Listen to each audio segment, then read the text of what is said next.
Look at that, the BMW is coming together. We've managed to get quite a few projects done. So one of the last things to do is to install this small speedometer, which will sit right here. The first thing that we need to determine is how far we want to have it angled up. Flat just doesn't cut it. I think something parallel to the line of the lamp might be nice. I just need to check how it looks once I sit on the bike. Yeah, I think we can do it like this. That looks good. The only problem I have is that I don't really know where I can put the ignition lock. This is quite big, and I first thought of putting it into the battery box, but the battery box looks like this now. And since I don't want to have this big bulky thing in the front where it's often located when bikes come from the factory, I think we have to find a different spot for it. But let's first make a prototype for the Daytona, and then maybe we can find a location for this.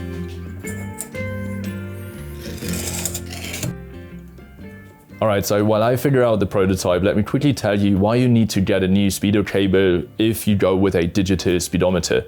The old Speedo cable looks like this, and on the both ends it has a square rod. And that rod basically connects to your speedometer and tells it how fast the bike is going by spinning this rod. If you spin it at one side, the other side spins as well. But with the new speedometer, there's nothing to connect it to. There's only a bunch of cables coming out of it. So what you need to do is get a new Speedo cable as well. And I'm quickly gonna unpack that and show you how it looks. On the one side, it still has this square rod that turns, but on the other side, it has 3 cables. So what it does, it converts the signal from the spinning rod into a digital signal and tells your speedometer how fast you're actually going, because otherwise you can have this super nice looking fancy new speedometer, but you don't know how fast you're actually going. When you change your Speedo cable, it's actually relatively simple, but I had to look for a little while. It's actually held by this little screw, and make sure that you don't lose this one because it's not a regular screw. It has a hole in the middle, and that is your transmission vent screw. So make sure that you put this back in the bike while you customize it or rebuild it or whatever you do to it, so you don't lose it until you put the new cable in. All right, that's perfect timing because the prototype is ready, and I've built this out of 2mm aluminum. I still have so many coupons laying around from when I've practiced TIG welding for the first time. By the way, if you want to watch that video, I'm gonna link it for you right here. So let's throw it on the bike, see how it actually looks. And I already noticed that I need to extend the next part a little bit, but first let me show you.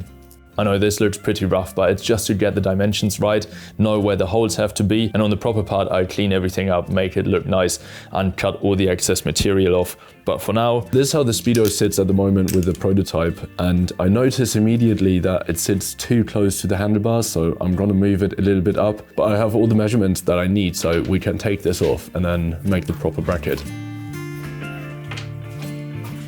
The Speedo bracket was actually one of my very first fabrication projects.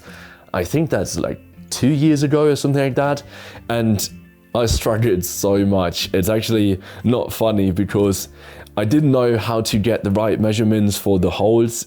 I just didn't know that I could use a digital caliper to measure center from center. I don't even remember if I had a digital caliper at that point. So I used a white pen and duct tape to somehow transfer the holes, and then I made something that in the end looked like this. And it took me an entire afternoon to cut this out because all I had was an angle grinder, and it was so terrifying to me in the beginning to use. And once it was actually done, I noticed that it didn't fit. Now let's see if we can actually improve on this, bracket. To build a proper bracket, I'm going to use this leftover piece of stainless steel square tubing, which has a wall thickness of 2mm, and that is the rest from when I've built the license plate bracket.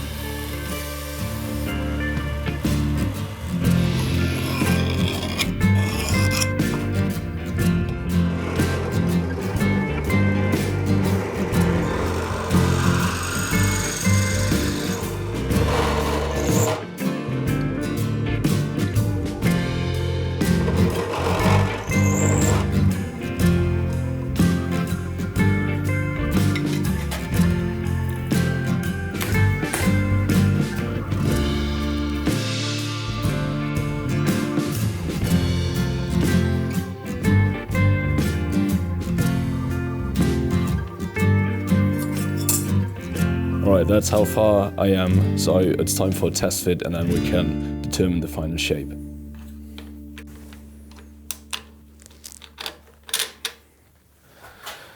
I actually just noticed something which I definitely have to change. Look at this. The Speedo sits so much higher than anything else on the bike. So this kind of throws off the whole line. So it definitely has to come down a little bit. Also, we have a big gap right here, which we can then fill, because up here, it sits even higher than the handlebar clamps, and I think that's not good. So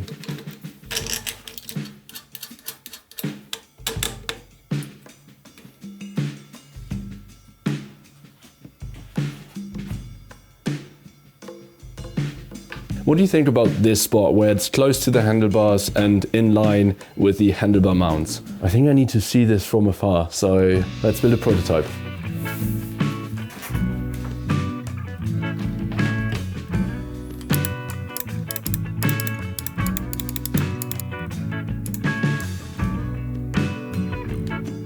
Alright, even the second time around, this turns out to be more difficult than I thought it would be. I finished now 2 designs in Fusion 360, and while those print, we can go ahead and find a location for the ignition lock. I already have one in mind. Let me show you. One location that I think might actually work quite well is right here. I never really thought about that because I thought I would have to build a separate bracket for it, but this one looked so tempting. So let's see if it actually fits, because on this ignition lock there's just a little ring on it that holds it in place. So if we screw that off, hopefully... No way. If it isn't in the way for the rider, then this might actually be the perfect position, because it's easily accessible and this screws in super nicely. Look at that.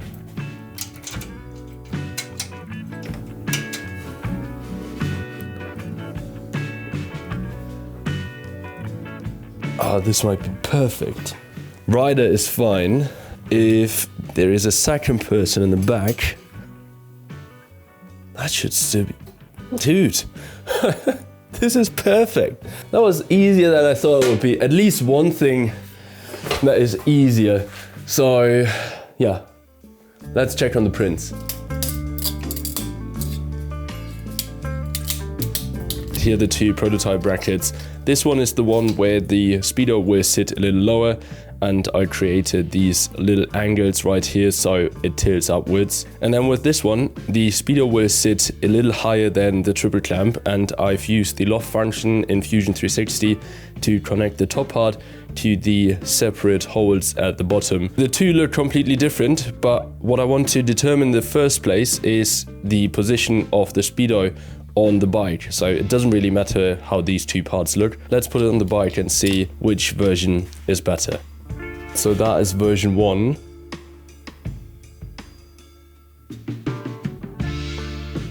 And that is version 2. It sits a lot higher up and it leaves a little bit more room right here. This is actually much harder than I thought it would be. And it's not too much the design of the bracket, it's more the actual positioning of the Speedo. I didn't think it would make such a big difference because it's such a small speedometer, but it makes a big difference in the whole look of the front part of the bike. And I've been staring at both options for a while now and I just can't decide. So I decided to ask for your help and push the proper metal bracket a little bit further out so I can get your feedback. Please let me know down below which version you prefer. Is it version 1 where the Speedo sits a little bit lower and is more like an individual piece in the whole front assembly? Or is it version 2 where the Speedo sits high up, close to the handlebars and kind of melts into the whole handlebar assembly and is more kind of like hidden? So yeah, with that feedback, we can then see which one I'm gonna build from metal. And if you want to watch a proper fabrication video until we're gonna build that one, watch this one right here. As always, thank you very much for watching and I'll see you in the next one.